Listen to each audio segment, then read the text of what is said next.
The name John Njuguna Wanjiku did not ring any bells in many Kenyans, let alone voters and residents of Kiambaa constituency.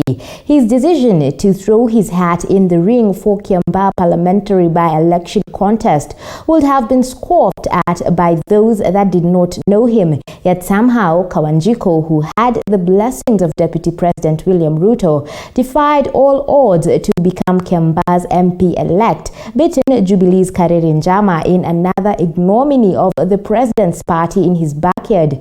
Our reporter Joash Onsare spent the day with the Kiambaa MP-elect at his Gatono home, where the international relations graduate opened up on his political journey, including a near-death experience in the hands of his kidnappers months to the ballot day.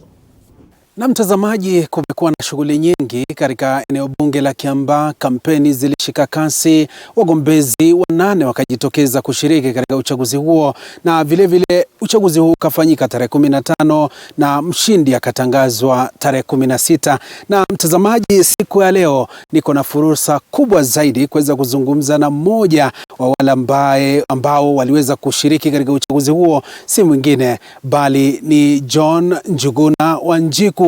Na moja kwa moja, hebu tusikilize huyu John Njuguna Wanjiku ni nani. Na mheshimiwa, asante sana kwa kutupa hii fursa tuzungumze nawe. Labda utuambie huyu Njuguna Wanjiku ni nani? Kwa majina ni John Njuguna Wanjiku, born and raised huku kwetu Katono.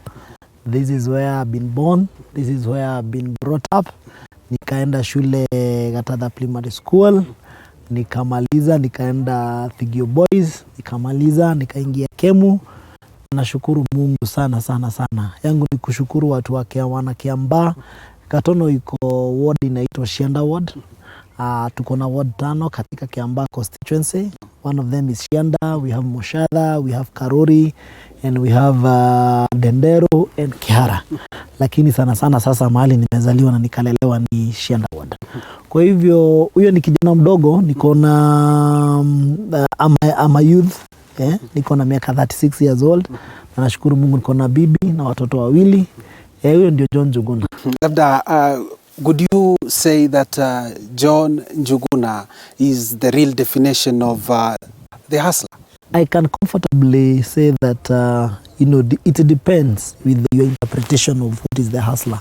But I think from the inception, from how I've been raised, going through so many tough things, been brought up by a single mother.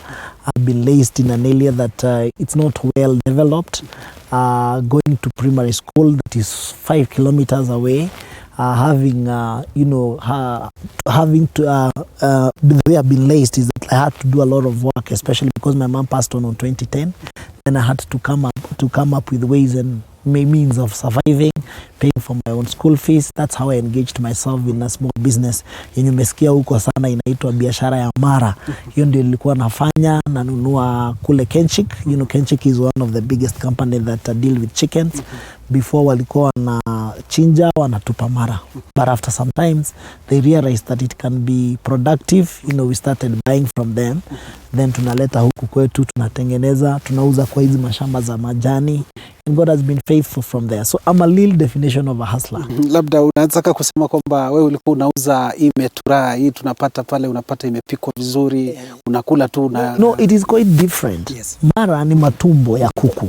So hii imetura tunapata pale ni nyama ama zile za intestines za mbuzi na ng'ombe. But mara ni ile ya kuku. It's too tiny such that hawezi weka nyama ingine ndani. So the only thing you can do is to boil them, and then after you boil them, then you can be able to go and sell, because you have to sell when it is a bit cooked, well done, so that at least when you take it to the people, haitakuwa kazi mingi pia kwao na pia isiharibike. So tukisema kwamba hivi sasa ukapata hivyo vitu, utarudi pale uendelee kuuza? Mungu naye ni mwaminifu, because that was the starting point. That's where we started. After that, then I started engaging in the business of import. But I'm a businessman, you know, from the inception. That is how I've been brought up. My mom was also a small business person, mtu wa soko. Then soko ikaharibika, akaingia kuchuna kahawa. Then after kuchuna kahawa, akagonjeka, akapass on 2010. Kwa hivyo, mimi ni mtu wa biashara. Nikatoka hapo, nikaajiliwa na Barclays Bank. Nikafanya kazi 1 year. Ikanishinda, nikaingia biashara. That's why I started import and export. Biashara ya kuimport, you know, spare parts za magari, kuleta nchini. Kutoka hapo nika graduate, nikaenda kwa gari. But I'm still in connections with all those people that were doing business here ya Mara now, those days. Na sasa labda nikuulize, kuna wengi ambao wanasema kwamba wewe Njuguna Wanjiku ukuwa kiongozi, ukuwa yule ambaye ni mwaniaji bora, lakini ulikuwa kwenye chama bora. Labda utuambie vipi? Ya kwamba, you know, it is my first time to vie for the member of parliament seat. I have not participated in active politics, especially when I'm the candidate. But kwa siku mingi nimekuwa kwa siasa pia. Tukiongozwa na 2013, I participated in TNA URP merger and election. Mahali ambapo tulikuwa tunapigia mbunge mwenye alikuwa campaign. After that 2017 nikaondoka, nikaingia chama Paul Koinange. I was the chief campaigner. So after that nikatoka nikaingia Jubilee. Jubilee nikakuwa youth leader wa chama cha Jubilee Kiambaa County. So nimekuwa in active politics, lakini si ile ya mimi mwenyewe as a candidate. So I knew kuna where to, the pins to touch here and there. Then 2018, 2020 nikaanza mikakati kidogo because mimi ni kijana mdogo, so sitajatafuta hela. So ilikuwa inanichukua, inanigharimu nianze kujipanga pole. Kwa hivyo sikuwa nimesimama tena. Kwa hivyo ndio maana watu wanasema sikuwa najulikana, lakini kusema ukweli nimefanya mambo mengi katika Kiambaa constituency.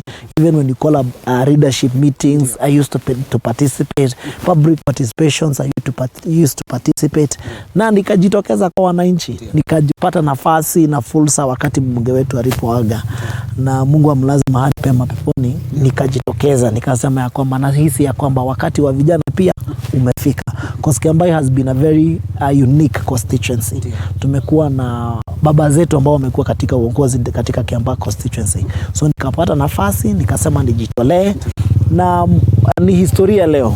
Mungu amefanya makuu, na Kiambaa wakaniaminia kula zao, and they give me overwhelming support. You know, even with the intimidation that happened during the voting day, you know, chiefs using that platform to campaign, you know, public service, you know, public servants who are, you know, all over Kiambaa constituency, very strong people who are coming, who are around campaigning, the police force. The Kiambaa people at the end of the day decided that, you know what, this is the guy that you want him to be our area member of parliament. So they entrusted me with their votes, which is something that I'm thanking God for. Yeah, and I'm also thanking the Kiambaa people. So wachanga tulipokuwa tukiwa wachanga tumeparticipate kwa kuchuna kahawa sana, majani lakini kahawa nimefanya kazi ya kuchuna kahawa sana, maana mamangu alikuwa anafanya kazi katika flower farms. Labda tuzungumzie ile swala hivi majuzi ama kabla shughuli hii shike hapa Kiambaa ya uchaguzi huu, kulikuwepo na tetesi kwamba Njuguna Wanjiku amepanga njama ya kuweza kuwa kidnapped, na ikasemekana kwamba umepatikana pale Narok. Hebu tuambie kulikuwa vipi ndugu yangu? Actually that time ilikuwa ni wakati the Deputy President alikuwa anakuja huku kwetu Kiambaa constituency. We had invited him for a fund drive pale kawaida to help the border people. So that particular time, I think the area member of parliament, because he was in the national security, he felt, you know, threatened, na akasikia ya kwamba hataki Deputy President akiwa mrengo wa kieleweke, hakuwa nataka Deputy President aingie katika Kiambaa constituency. So nilikuwa kati ya vijana ambao walikuwa wameongoza hayo mambo ya kumkaribisha naibu wa rais. So wakati huo ulifika, wakati huo ulifika, tukahakikisha ya kwamba polisi walinishika, wakanisimamisha, wakanionyesha mpaka vitambulisho zao, wakaniambia sisi ni ofisa wa polisi, tunaomba usimame. Nikasimama, nilikuwa kwa gari peke yangu. Haikuwa mchezo. Wakanishika, wakaniambia mkubwa wetu anataka kukuona, wakaniweka pingu, wakanipeleka, nilikuwa na laptops na pesa, wakachukua wakaweka kwa gari zao. Waliniumiza, walinipiga pia. Then wakanihofisha, they threatened me that, you should not be participating in whatever you're doing. You're a very young man. Stop this hustler nonsense. Nikamwambia, this is not a nonsense. It is what we believe in. It is the cause that, we will die for. Then wakanienda, mwishoe story ilikuwa mrefu hapo, kuanzia saa 10 mpaka saa 8 usiku, wakanitupa Burnt Forest. Hata sio Narok, ni Burnt Forest, ukienda on your way to Kapsabet. Huko ndio walinitupa, nikaripot Eldoret Police Station, nikaripot Gotv Police Station. Then after that nikakuja nikaripot Kasarani, kwa sababu gari yangu tuliacha kwa barabara. So polisi walipoipata, wakapigiwa, wakatafuta, wakaipeleka Kasarani Police Station. So hiyo maneno bado iko na polisi. Nagojea waendelee na upelelezi kabisa. Hivi sasa mheshimiwa, wewe sasa ni MP elect wa eneo bunge hili la Kiambaa. What is in store for the people of Kiambaa now? I know I have a lot to do. The expectation is also very high. And I know that I have promised, and there are quite a number of things that I'm keen to ensuring that, we fulfill and we honor the promise that we have made to Kiambaa people. One of them being the TVET. If you go around Kiambaa, there are a lot of young people who don't have jobs, who don't have any meaningful thing that they are doing. And therefore, I feel like I have a responsibility and duty to ensure that, we start looking into their lives, about the youth empowerment. Our schools around, they're in another state, so we do need to do some few things here and there. It is only a period of 1 year. There are remaining projects that Mheshimiwa had started. We also need to ensure that there is full we complete those projects. Then there is also the issue of bursary, because I'm a beneficiary, or I try to benefit from the bursary at that particular time. So I must ensure that there is honesty and transparency in giving out bursaries to the needy people, so they can also be able to to move or to take their lives from one level to the other. There is also the issue of sports, engaging the young people in activities that will keep them busy, so we can minimize the usage of drugs and alcohol within the Kiambaa constituency. So I'm looking forward towards working with the Kiambaa people. I'm even calling upon the competitors, our competitors that we are competing with. We are telling them that at the end of the day, the Kiambaa people have decided.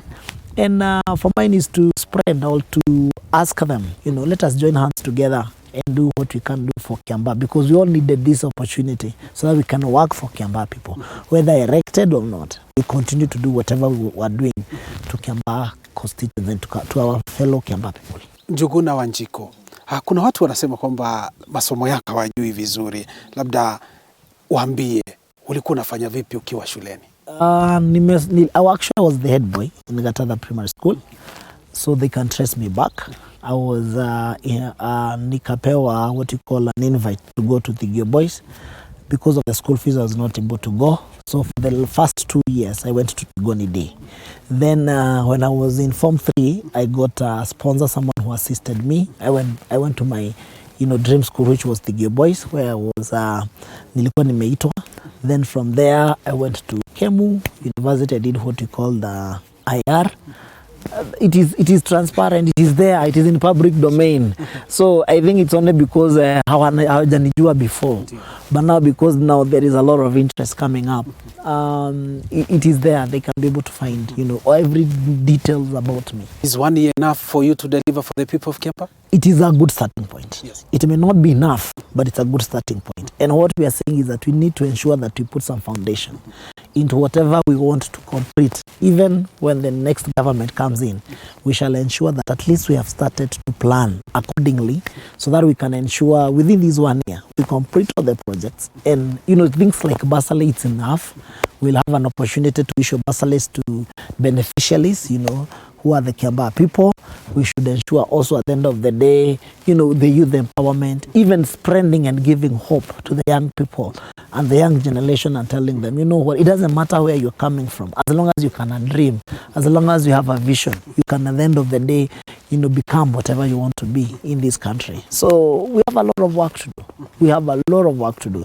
And I'm willing to learn, I'm willing to listen, I'm willing to be, you know, even supported by in a way. We have had very good members of parliament who have been holding, who have been, you know, advising, and who have been walking the journey with me. So I really, I'm in safe hands. Yes. I can tell you, as far as Kiambaa is concerned, I'm in safe hands because I've never been an MP before. But right now I think I thank God because tuko na hiyo kazi na tuko na wabunge ambao wanatushika mkono na tutaendelea na kufanya hiyo kazi. Watu wanasema kwamba utakuwa mbunge ambaye umetulia tu bungeni, uongei sana, kwa sababu watu wengi wanasema wewe ni mtulivu. Labda tuambie, unajua wakisema kwamba wewe ni mtulivu, ukifika pale bungeni ukiapishwa, labda utakuwa bado umetulia tu ama kutakuwa vipi? Kutulia ni vizuri, maana unapotulia unasikiza. Ukiongea pia ni vizuri. Naambia wagoje tu. Nimekuwa katika kampeni, nimekuwa nikiongea, nimekuwa nikiuza sera zangu kwa wananchi wa Kiambaa. Kwa hivyo sioni kama mimi ni mtu ambaye naweza shindwa na hiyo kibarua, na tumefika hapa. Wana Kiambaa wameamua, na katika siasa hakuna kushindwa. We are all winners because the moment amejitolea na kujipeana kwa wananchi, it is a very big step. It's a big thing. So yangu, what I can tell him is that tumemaliza maneno, Kiambaa imeamua, na tuko na muda wa mwaka mmoja, and akuje tushikane tufanye kazi ambao wana Kiambaa wametuachia, na tukijiweka pia mikononi mwa Mungu tunajua he'll make a way. And you know, hii maneno yote imekuwa Mungu. God has been involved. And in any election there is always the number one mwenye atachukua kiti na kuna huyo mwingine. So it is unfortunate ya kwamba ama ni baraka pia he's on the other side, lakini mimi niko on the other side. Mine is to kumkaribisha akuje tushikane tufanye kazi. Asante sana mheshimiwa kwa kuzungumza na TV47. Tumeshukuru sana. Amekuwa mbunge mteule ambaye anafahamika kama John Njuguna. Thank you, Joash and Sare, for